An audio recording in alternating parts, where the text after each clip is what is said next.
What's going on with the economy? Well, the Fed chairman, Mr. Powell, was on talking to Congress before the Senate. And we got with us Steve Moore, the second most important, next to Larry Kudlow. Kudlow is the number one most important. Steve Moore's number two. Steve Moore's number two. No, you're number one. You're number one. Steve, what the heck is going on? What's going to happen with the economy? You and Larry believe that interest rates will stay up. I believe interest rates will come down because you're going to break all the banks. You're going to break the whole real estate industry. Well, I think you're probably right about that. The question is, should they come down? I mean, inflation has come down.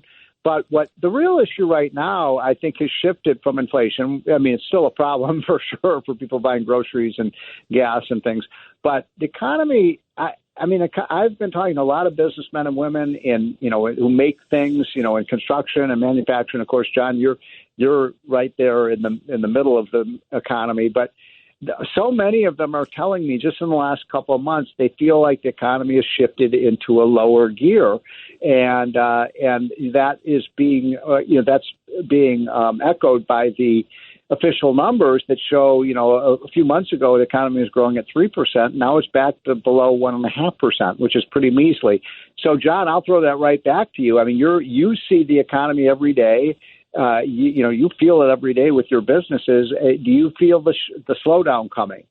I feel people are scared because there's a problem coming if they don't lower the interest rates.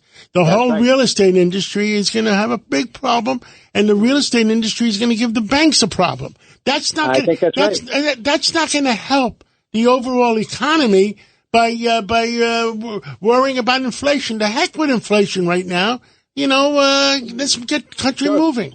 I think what we've got here is a vote for a rate cut, and so I think that's Rita. I think that we've got the vote for the rate cut there, and look, I'm open-minded to that because I think the economy really needs a lift. Now, I got to tell you this though: if you want a lift, I wrote a piece in the New York Post late last week on this. You got to vote for Trump because Trump will expand oil production. He will cut taxes, Rita.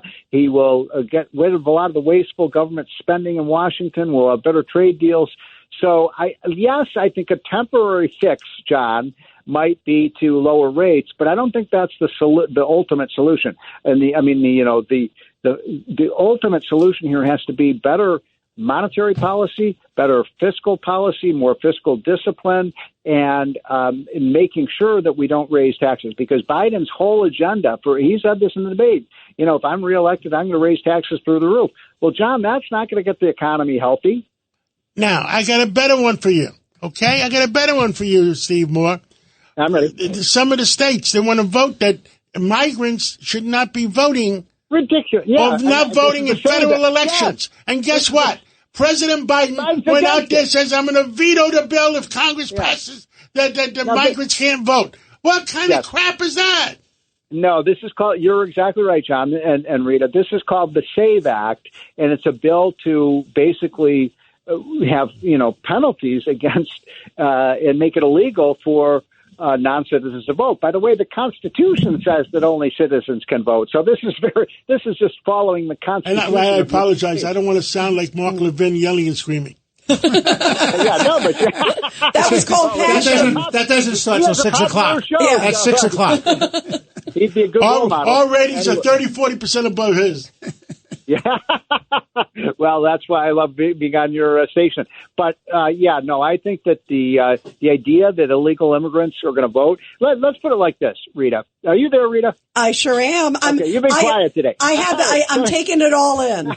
Here it is. So there's 8 to 10 million illegal immigrants into the country. We don't know exactly, but maybe 10 million votes. That's the way they look at it. Yeah.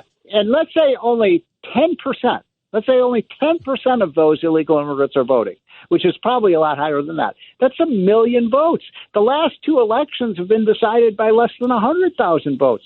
So they are And look what happened in Wisconsin. Biden has opened the borders. Look he what wants happened. these people to vote. Drop boxes in Wisconsin explain it to the normal people out there. Don't know what we're talking about those drop boxes.